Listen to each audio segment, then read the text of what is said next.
दिल्ली के सीलमपुर इलाके में खड़े हैं जहां पर कल शाम हत्या की घटना हुई है और हत्या की घटना के बाद अब लोगों में रोष है और आप देख सकते हैं कि घर वाले यहां पर बाहर बैठकर अपनी मांग को पूरा करने के लिए बैठे हुए हैं। उनका कहना है कि जब तक उन्हें न्याय और इंसाफ नहीं मिलेगा तब तक वो ऐसे ही बैठे रहेंगे। यहाँ पर मृतक कुणाल की माता जी जो उनकी मदर हैं उनको भी आप देख सकते हैं कि वो भी यहाँ पर बैठी हुई हैं, जिनका नाम परवीन है, और बाकी जो परिवार के लोग हैं वो भी यहाँ पर बैठे हुए हैं। आप देख सकते हैं कि रो रो कर लोगों का बुरा हाल है, आंखों में आंसू लगातार बह रहे हैं, हाथ में उनके पर्चियां भी हैं और वो बैठे हुए हैं ये लेकर कि भाई यहाँ से उनको पलायन चाहिए, क्योंकि यहाँ पर वो देखें, आप देखें तो यहाँ पर हिंदू पलायन कर रहा है। रेखा गुप्ता मदद करें, दिल्ली की मुख्यमंत्री रेखा गुप्ता से मदद की गुहार लगा रहे हैं, क्योंकि उनका कहना है कि यहाँ पे वो सुरक्षित नहीं है। मदर से बात करने की कोशिश करेंगे कि वो क्या कहना चाहती हैं। तो परवीन जी है। परवीन जी, कल तो कुणाल शाम को आया था, फिर क्या हुआ अचानक से? बस दादी को अस्पताल से लेके आए थे 5 बजे शाम को। तो हमने 1 घंटा आराम किया तो बच्चा बोला मैं नहाऊंगा। नहाने के बाद बोला कि मम्मी भूख लगी है, दूध मंगा ले, दूध को लाऊंगा समोसे खाने के लिए। समोसे और दूध लेने गया, 7 बजे करीब निकला तो 15-20 में खबर आती है कि कुणाल को चाकू से गोद दिया। एक लड़की के साथ थी, 4-5 लड़के थे, चाकू से गोद दिया, डॉक्टर की दुकान में दुब किया, डॉक्टर पे हमला कर दिया इन लोगों ने। तो कौन वो लड़की थी, आप जानती थी पहले से? गुसरा जिक्रा अच्छा, जिक्रा नाम था उसका, और साहिल उसका भाई है, उसके साथ वाले लड़के हैं। तो आपको जिक्रा के भाई पर शक है? हाँ है, नहीं उन्होंने करा है, उन्होंने मारा है। अच्छा, हाँ। तो आप तो कल से यहीं पे बैठी हैं, प्रदर्शन कर रही हैं, क्या मांग कर रही हैं, क्या चाह रही हैं आप? जान के बदले जान चाहिए, बेटे के बदले बेटा चाहिए मुझे। हाँ, बेटे के बदले बेटा चाहिए मुझे, उनकी हत्या चाहिए। मैं देख रही हूँ आप बहुत ज्यादा रो भी रही हैं, आप अपने आंसू पोंछ लीजिए, बहुत ज्यादा ही रो रही हैं। कैसे रोचूं मैं आंसू? बिल्कुल मैं समझ रही हूँ आपके दर्द को, बिल्कुल आप परेशान ना। वही था, सब कुछ मेरा वही समझता था, वही कमा के खिलाता था मुझे, अब वही चला गया तो मैं किसके साथ जीऊं? नहीं आप बिल्कुल परेशान मत होइए। मैं तो खुद बीमार हूँ, मेरा आदमी पड़ा, मेरी सास भी पड़ी है, सब परेशान थे, बेटा ही बीमार है मेरा बड़ा, मैं क्या करूँ, मैं लाचार हूँ। आप थोड़ी सी हिम्मत दिखाएं, थोड़ी सी हिम्मत दिखाएं आप जी। तो अब मैं देख रही हूँ यहाँ पे लोग पोस्टर लेकर बैठे हैं, कह रहे कि पलायन कर रहे हैं, योगी मोदी चाहिए, क्या चाहिए आप? उनको सुरक्षित नहीं है तो क्या करें, मोदी चाहिए, उनसे मदद चली, पुलिस तो मदद करेगी नहीं, उन लोगों से मदद ले लेते हैं, क्या करें, निकल के भाग रहे, घर पे बैठ के भाग रहे, डर के मारे चुनौती मिलती है। अच्छा, तो यहाँ पे पहले भी ऐसा होता रहा है? 6 आदमी मर गए, ये 6ठी मौत है। हाँ, इनका कहना ये है कि जैसे हमारे बेटे को मारा है, उन्हों को भी ऐसे ही मारा जाए, उनको भी फांसी लगना चाहिए, ये कहना है इनका। कुछ होता ही नहीं है, 2 दिन हो गए खाना नहीं खाया, 6 मौत हो गई, सारे घर से ऑपरेशन हुआ है इनका। 2 दिन सबने खाना, किसी ने नहीं खाया, हमारे बच्चों ने किसी ने नहीं खाया, कुछ नहीं खाया, मैं ऐसे ही बैठे हैं। 3 के ऑपरेशन हुआ है। तो आप खाना तो आपने नहीं खाया, परेशान है, बेटा चला गया, अब आप कह रहे हैं कि मुख्यमंत्री यहाँ पर आए, तो पुलिस आई है, पुलिस पे नहीं भरोसा है आपको? भरोसा नहीं, पुलिस का कुछ भरोसा नहीं मुझे। पुलिस कुछ नहीं सुन रही है, हमें मोदी चाहिए, मोदी से हमें थोड़ी जानकारी चाहिए, तो मोदी जो भी करेगा खबर आने चाहिए। रेखा गुप्ता भी बहुत कुछ करेंगी, रेखा गुप्ता पे भरोसा है, वो कुछ करेंगी। हाँ है भरोसा, वो भी मोदी की तरफ से ही है, इसलिए हमें भरोसा है। रेखा गुप्ता को बुलाया जाए इधर। रेखा गुप्ता भरोसा करेंगी, मैं उन पे करूँगी, लेडीज है, वो माँ है, वो माँ समझ सकती है, माँ का दर्द माँ समझ सकती है। मैं उसी को बुलाना चाहती हूँ। अच्छा, बिल्कुल आप शांत हो जाएं, आप रोए नहीं, बिल्कुल वो जरूर आएंगी आपसे मिलने, बात करेंगी, मुख्यमंत्री है, जरूर आएंगी।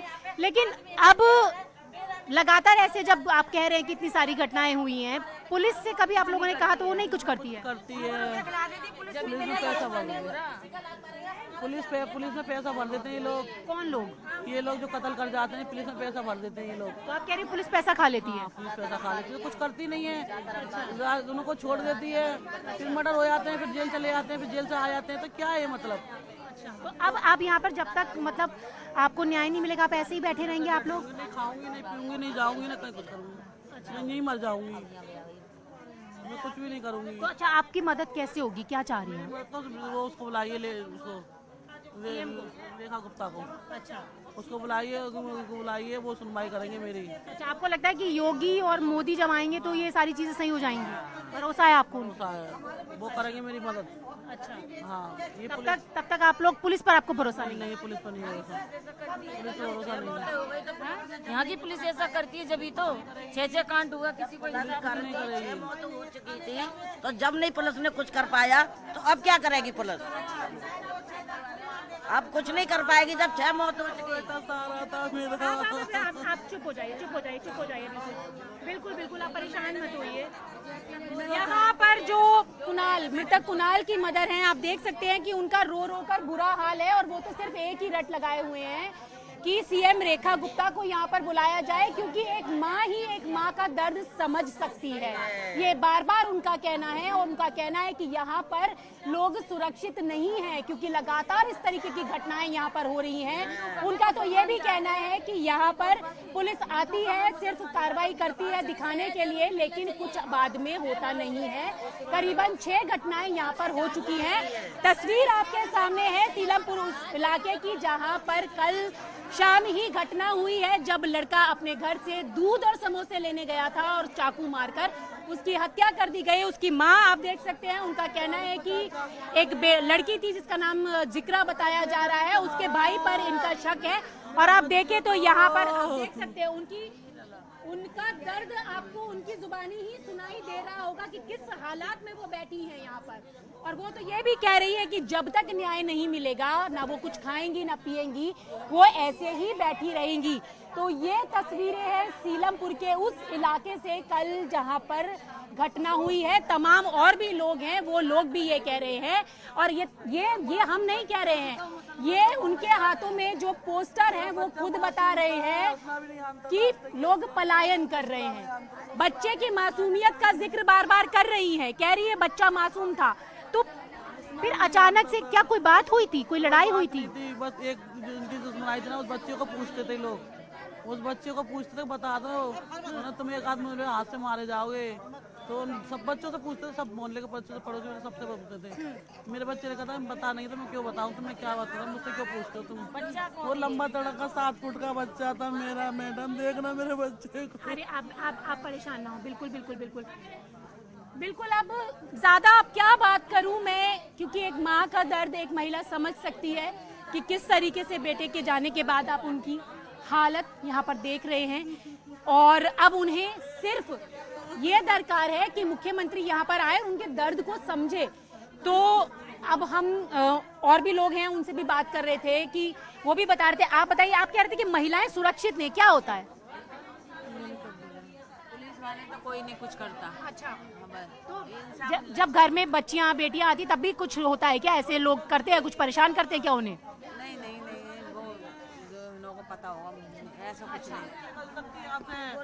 लड़कियां भी नहीं जा सकती, लड़कियों को ही पकड़ते हैं मुसलमान मोंडों के बच्चे, छेड़ा खानी करते। अच्छा, मतलब लड़कियां भी सुरक्षित नहीं है? नहीं, मेरी बेटे को ही पकड़ लिया था जिस लड़की ने, लड़कों ने। यही लड़ाई है। मेरे बच्चे को, लड़की को धमकी दे रहे थे, कहते ये मारेंगे तेरे भाई को ही मार देंगे, तू बोलेगी तो ज्यादा। अच्छा, कहाँ है अभी आपकी बेटी? ये बेटी थी यहाँ मेरी बेटी। अच्छा, मेरी बेटी को। अच्छा, मतलब आपको लगता है कि बेटे को उन्होंने जानबूझकर, कि उनको पसंद नहीं था उनकी की बात लोग पसंद करे उसको, इसलिए ऐसा हुआ? हाँ। कारण क्या लग रहा है, क्या कोई कारण था? दुश्मनाई नहीं थी मेरे बच्चे से कुछ भी, पर वो तो किसी बच्चे को पूछते थे जिससे दुश्मनाई थी, उसने मना कर दिया तो मेरी लड़की को धमकी लगे, तू बोलेगी तो तेरे भाई को ही मार देंगे, ज्यादा बोलेगी तो। अच्छा, तो मेरे बेटे को ही मार दिया उन्होंने, तो मेरे लाल को ही मार दिया। मेरा बोल पहले बहन को बोला था? हाँ, बहन को बोला था, बाहर निकल कर जाते तो छेड़ रहे थे। अच्छा, वो अच्छा, ये आपका बेटा है पीछे? बड़ा बीमार रहता है, ये भी। ये बड़ा बेटा है? हाँ, ये बीमार होता है। इसका भाई है, छोटा है। बड़ा है, ये बड़ा है। तो यहाँ पे तो जिस तरीके के हालात आपको नजर आ रहे हैं कि यहाँ लोग जो हैं वो किस तरीके से परेशान हैं, क्योंकि उनका कहना है कि यहाँ पर पुलिस आती है लेकिन सुनवाई कुछ नहीं होती, और यहाँ पर बेटियां हो चाहे बहनें हो, वो किसी तरीके से सुरक्षित नहीं है। आते जाते उन्हें छेड़ा जाता है, अलग अलग तरीके के कमेंट्स किए जाते हैं। और कुछ ऐसा ही कुणाल की बहन के साथ भी हुआ था, जो कि उनकी माताजी बता रही हैं और उनकी बहन को ये धमकी भी दी गई थी कि अगर तुम ऐसा करोगी तो तुम्हारे साथ हम कुछ गलत करेंगे। लेकिन अब नतीजा आप देख सकते हैं कि भाई कुणाल अब इस दुनिया में नहीं है और पीछे छोड़ गया है वो अपने रोते बिलखते इस परिवार को, जो कि उसकी हत्या पर अब न्याय की मांग कर रहा है।